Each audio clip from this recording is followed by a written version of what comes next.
What's good, everybody? So this is going to be the full-blown guide for this cemetery. This crypt is packed with a side quest and amazing rewards. So without further ado, let's go ahead and get you absolutely everything. You're going to get this fit, the weapon I'm holding, a skeleton army spell, and so much more. So let's get straight to it. There are multiple endings, and I'm going to show you the best ending. So as soon as you enter inside the crypt, so the crypt is going to be exactly right here in the cemetery. So from the Horns of the South location, you're going to travel directly north until you make it to about right here. This is going to be the ancient crypt, and then you head inside.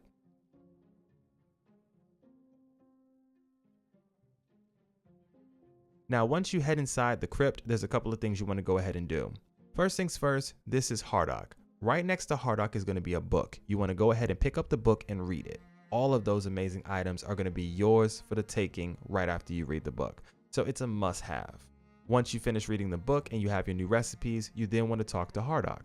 Now, Abhartach here is a friendly person, so try not to be rude to him. You should have at least 5 gold in your inventory, and you want to go ahead and give him the 5 gold so he'll give you a key. Once he gives you the key, we're going to head inside. You immediately want to unlock the gate, and you want to turn left. When you turn left, over here in this room is going to be an enemy, and on the table is going to be a feral charm. Go ahead and pick that up and apply it to your character. That is going to be a permanent bonus. Now let's move on. For the rest of this guide, we're going to go ahead and get a bunch of amazing items. I have other videos on the channel showing you where majority of this stuff is already, but for the sake of 100% completion of this guide, you want to go ahead and grab anything off of this corpse up here. We're going to head right over there in that corner. So you immediately want to hook a right, climb up this rubble over here, hop all the way to the top, crouch down so you can head inside, grab the item off of this corpse over here, and you want to turn right. Over here on your right for any mage is going to be a casket. Inside of this casket is going to be a bunch of amazing items that you don't want to skip out on, as well as a wand.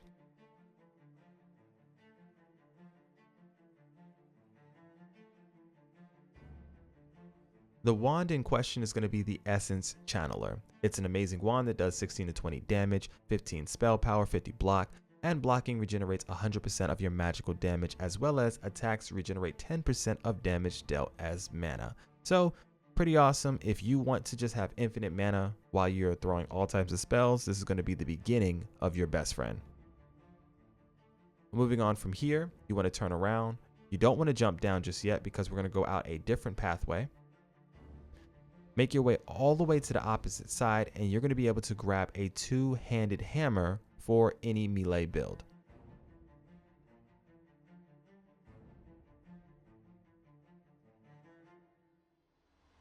So we make our way all the way to the back till you see this skeleton like weird moment right here, and look straight down. Right over here should be a hammer. The hammer in question is going to be the lightning. The lightning is an amazing 2-handed melee weapon that you need 12 strength and 4 endurance to wield. However, it's doing 59 to 64 damage, 32 spell power, which is pretty interesting. But this thing right here, each attack has 20% chance to call down lightning, dealing 120% damage to all enemies within a 5-meter radius. That's kind of broken. Like, you turn into Thor and you have the wrath of Zeus and you're destroying everybody. You gotta love it. Now that you have your brand new hammer, let's go get you some other goodies. So from here, you can hop straight down. Directly in front of you is going to be a boss, but we do not want to deal with him yet. So we'll leave him be for now. We're gonna hook a left and we're gonna head back. There should be an enemy over here that spawns up. He's going to be a soldier, a stone soldier. He's going to look something like this. When you defeat him, he's going to drop a huge sword. That sword is 100 pounds heavy. It is incredibly heavy, but it's going to be another 2-handed weapon. So if you go ahead and fight him and collect it, that is going to be exactly how you get that sword. Now, if you do not keep that sword when he spawns, unfortunately, the sword is gone forever, so just be aware of that. Now, one thing about this sword, unfortunately for me, I did not have enough space in my inventory when I fought him and defeated him. So I will not be able to get this sword ever again, unless he respawns inside of the zone, which I don't think he does. There's 2 of the enemies in here, so if you want to receive this sword, you got to kill him and take that thing out of here the first time you get it. Now that you've received a sword, a couple of wands, your feral charm, let's go ahead and walk all the way to the back. Defeat all the enemies in here for experience. Make sure you grab all the other items laying around. There's a bunch of food items in here as well as mining spots as well. But you're going to come over here to the left. Immediately, you're going to be engaged by the Necromancer. The Necromancer is not going to be hostile, so you do not have to be hostile towards him. He is going to have a bunch of dialogue options, and it will allow you to attack him, but do not attack him. Be friendly, be very sympathetic to his current situation, and try to just listen to what he has to say. He's going to ask you questions on what you think about death and why he keeps failing on trying to basically make these reanimated corpses that are, I guess you would say, more humanized. So, you know, they actually listen and they have their own way of thinking, so on and so forth. What you want to talk to him and tell him is, why not ask your keeper, the person who's basically watching over this entire place, which is Abhartach at the front door. He's going to tell you don't waste your time, but if you want to, go ahead and talk to Abhartach, and that's exactly what we want to go ahead and do. So you're going to immediately head all the way back over to Abhartach. Once you speak to Abhartach, you want to tell him exactly what you were told from his master, and he's going to tell you that he basically has the secret to what your master is looking for, but he doesn't think it's going to help him.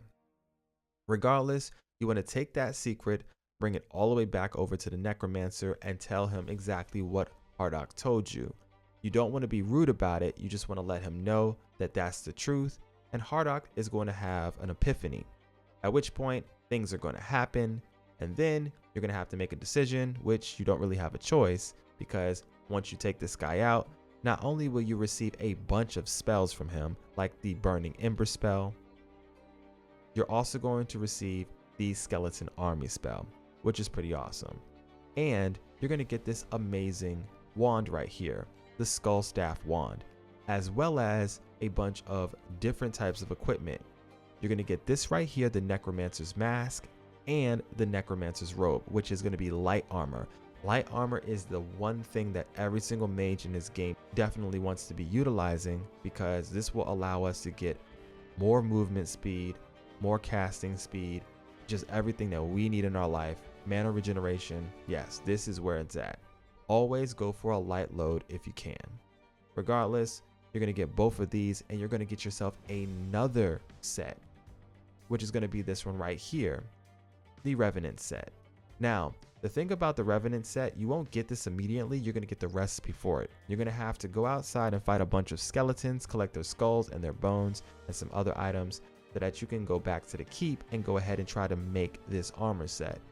But be careful, make sure you save the game. Quick saving is fine before you try to create these items. You have an extremely low percentage chance in the beginning of the game to craft certain items successfully, and if you fail, you're wasting all of your materials. So if you save scum a little bit, you'll be able to get at least a weak version of the Revenant's cowl, as well as the Revenant's ribcage. I got a video right here talking about this, as well as some other wands and some things you might be interested in. So if you haven't already seen that video, I'll leave a link to that in the description below.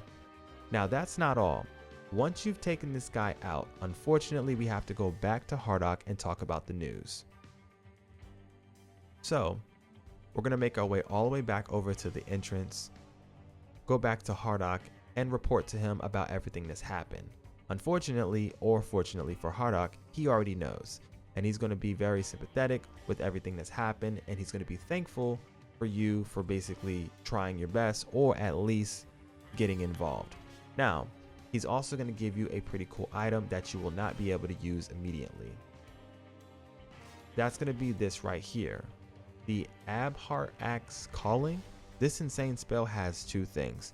The light cast is an area of effect, which is going to explode a random corpse nearby, dealing damage and applying bleed to enemies in the area. The second is going to be the heavy cast, which will continuously heal you from a random nearby corpse. It's pretty insane what this thing is doing, and yeah, if you have a bunch of dead corpses all over the place, this is going to be your best friend to getting you back to full. That's going to be all the insane rewards that you can receive from this quest line. If you like what I do on the channel, I would greatly appreciate it if you smash that like button for me and consider subbing so that you don't miss out on any more tips, tricks, guides, and everything else you need for Tainted Grail Fall of Avalon. I'm loving this game to death, and I'm going to keep bringing the guides to you, so I hope you locked in. I hope you turn on post notifications, and I can't wait to see you in the next video. It's your boy MSensei. For now, though, I'm going to go ahead and get up out of here.